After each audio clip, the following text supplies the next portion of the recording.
कटहल ना मेरा फेवरेट, इतना ज़्यादा मुझे पसंद है ना कि बस कटहल दिख जाए तो मैं लिए बिना रुक नहीं सकती इसको, और बनाना तो बिल्कुल मस्त हो जाता है। लेकिन आज का ये जो कटहल बना है ना, इतना सॉफ्ट, इतना जूसी, इतना टेस्टी कि बस क्या ही बोला जाए। बहुत ही ज़्यादा बढ़िया बना है ये मसालेदार तरी कटहल। हेलो एवरीवन, अगर आपने इस तरह से कटहल बना लिया ना तो इतना मज़ेदार बनेगा, इतना टेस्टी बनेगा कि प्लेट में आने से पहले ही ये फिनिश हो जाएगा। तो ये कैसे बना है इसको देखने के लिए चलिए मेरे साथ दिले रसोई में।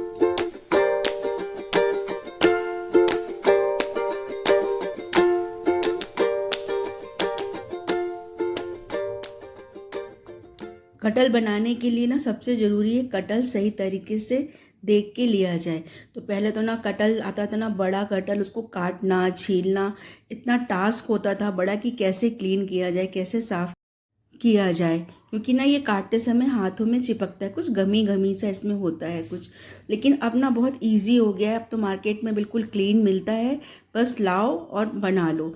लेकिन ना कटहल बनाने के लिए सबसे पहले ना जो इसकी जैसे ये पार्ट होता है ना उसको निकाल देना चाहिए, क्योंकि ये कोई टेस्ट नहीं होता है इसमें, बिल्कुल टेस्टलेस है। देखिए जैसे मैं आपको दिखा रही हूँ, तो इस पार्ट को ना अलग देंगे और बस बाकी का कटहल ना ये एकदम कच्चा कटहल है, सॉफ्ट है। तो इसमें इसके जो बीजे हैं ना बिल्कुल सॉफ्ट हैं, तो उसमें से उसको भी क्लीन करने की ज़रूरत नहीं है। तो बस अपना कटहल को लेके पानी में बॉईल कर लेना है और साथ में डाल देना है थोड़ा सा नमक और बिल्कुल थोड़ी सी हल्दी, कि अच्छे से ये बॉइल्ड हो जाए और इसका थोड़ा इसमें जो नमक है वो अंदर तक इसमें चला जाए। तो बहुत ज़्यादा इसको पकाना नहीं है, बस एक दो उबाल ही इसको देना है और इसको हम पानी से निकाल लेंगे।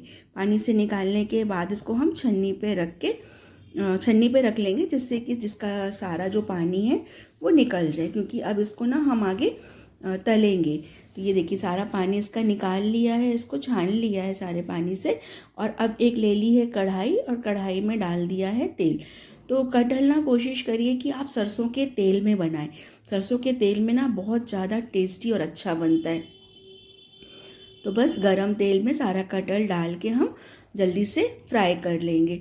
और फ्राई करते समय भी आपको बहुत ब्राउन नहीं करना है इसको, कि बिल्कुल ब्राउन कर दिया या बहुत ज़्यादा सेक दिया, बस हल्का सा, कि एक हल्का सा क्रंच आ जाए और टेस्ट इसका इन्हेंस हो जाए। बस देखिए इस तरह से, देखिए बस। और सारा जब कटहल फ्राई हो जाएगा तो हम इसको अब अलग कर लेंगे। तो बचपन में ना हम तो इस फ्राई कटहल पे ही हल्का सा नमक लगा के खा लेते थे, बहुत टेस्टी लगता है, बहुत ही मज़ेदार लगता है। आधा कटहल तो ऐसे ही फ्राई ही ख़त्म हो जाता था। चलिए अब आगे तैयारी करते हैं मसाले की। तो मैंने यहाँ पे खड़े मसाले लिए हैं, तेज़पत्ता, थोड़ी सी दालचीनी, काली मिर्च, लौंग, साथ ही छोटी इलायची के कुछ दाने और बड़ी इलायची के कुछ दाने। तो जितना भी स्पाइसी आप बनाना चाहें उसके हिसाब से ये खड़े गरम मसाले आप ले सकते हैं। बस मसालों को ना अच्छे से हल्का दरदरा कर लिया है, बहुत पाउडर नहीं बनाया है, हल्का सा कूट के दरदरा कर लिया है। अब यहाँ पर है इसकी जो हम ग्रेवी बनाएंगे, मसाले की तरी बनाएंगे, उसके लिए प्याज, टमाटर, लहसुन, अदरक, हरी मिर्च, सारी चीज़ों को बारीक काट लिया है। तो मैंने यहाँ पे लगभग 300 ग्राम कटहल है, तो उसके लिए एक बड़ा प्याज, दो बड़े टमाटर, टमाटर थोड़ा ज़्यादा ही लीजिएगा क्योंकि टमाटर का ना फ्लेवर बहुत अच्छा आता है, जो खटास आती है टमाटर से बहुत अच्छी आती है।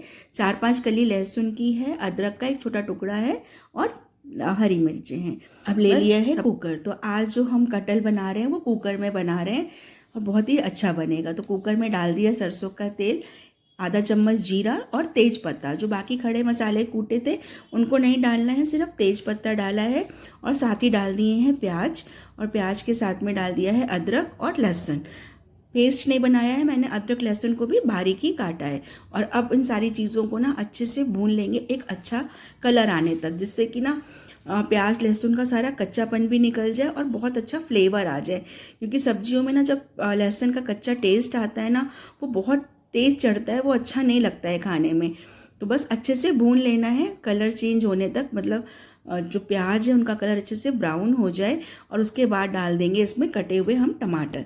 तो टमाटर के साथ में अब डालेंगे जो हमारे बेसिक मसाले हैं सारे, जैसे नमक, हल्दी, मिर्च, धनिया, बस यही चारों चीज़ें हमें डालनी है। बाकी मसाले गरम मसाला वगैरह डालने की ज़रूरत नहीं, क्योंकि हमने अपना जो मसाला है ये कूट के रखा हुआ है, दरदरा करके रखा है, वो वाला मसाला इसमें हम डाल देंगे और सारी चीज़ों को अच्छे से भून लेंगे तब तक कि अब जब ये टमाटर सॉफ्ट नहीं हो जाए। तो जैसे ही टमाटर हल्के सॉफ्ट होंगे हम इसमें डाल देंगे जो हमने ये गरम मसाला अपना कूट के रखा हुआ था वो। तो इससे ना सब्जी का टेस्ट बहुत बहुत ज़्यादा अच्छा आता है। आप नॉर्मल डेली की सब्जियों में भी अगर ये गरम मसाले की जगह ये वाले मसाले कूट के डालेंगे ना तो सब्जियों का टेस्ट ही बिल्कुल नेक्स्ट लेवल होगा, बिल्कुल अलग ही होगा। तो बस जब सारे मसाले अच्छे से भुन जाएं और देंगे इसमें थोड़ा सा पानी, मतलब आधी कटोरी पानी डाल देंगे जिससे कि जो मसाले हैं ना वो जले नहीं और बहुत अच्छे से पक जाएं, बिल्कुल बिल्कुल भी कच्चापन नहीं रहे मसालों में। और बस जैसे ही पानी डालेंगे उसके बाद हम इसमें डाल देंगे, अगर आपके पास फ्रेश दही है तो आप 2 बड़े चम्मच भर के फ्रेश दही के डाल दीजिए और उसको तुरंत ही मिक्स कर दीजिए, नहीं तो दही फट जाएगा। अदरवाइज़ मैंने तो यहाँ पे ना 1 गिलास, छोटे वाला 1 गिलास मठे का डाला है, मतलब जो छाछ होती है या बटर मिल्क वो डाला है। तो इससे ना जो कटहल की सब्ज़ी का टेस्ट है वो इतना ज़्यादा अच्छा आता है कि बस उंगलियां चाट चाट के ही खाने का मन होता है। तो बस अगर आपके पास फ्रेश दही है तो वो 2 बड़े चम्मच वो डाल दीजिए, अदरवाइज़ 1 छोटा गिलास आप या 1 कटोरी आप छाछ की डाल दीजिए।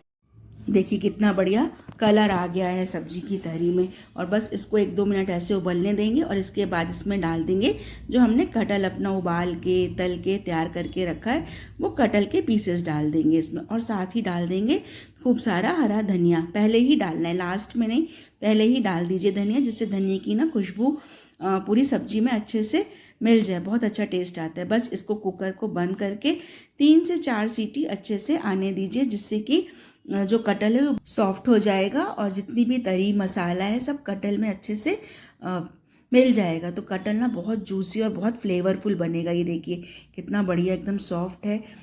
एक तो कटहल एकदम कच्चा था, कटहल ही बहुत बढ़िया था। और उसके बाद इस तरह से आप बनाएंगे तो बस बात ही क्या है। अब इस कटहल को या तो आप गर्मा गर्म रोटी के साथ, परांठों के साथ सर्व करिए, और अगर चावल मिल जाए तो आहा क्या बात है, वाह वाह वाह। और चावल थोड़ा सा गला हुआ बनाइए, जिसको ना क्या कहते हैं हम लोग तो गप्पी चावल बोलते थे, गप्पी चावल मतलब अच्छे से गला हुआ चावल, थोड़ा सा खिलवा खिलवा नहीं, थोड़ा सा गला हुआ चावल बनेगा तो वो बहुत ही ज़्यादा टेस्टी लगता है। तो आप कटहल को कैसे बनाते हैं वो मुझे कमेंट में बताइए।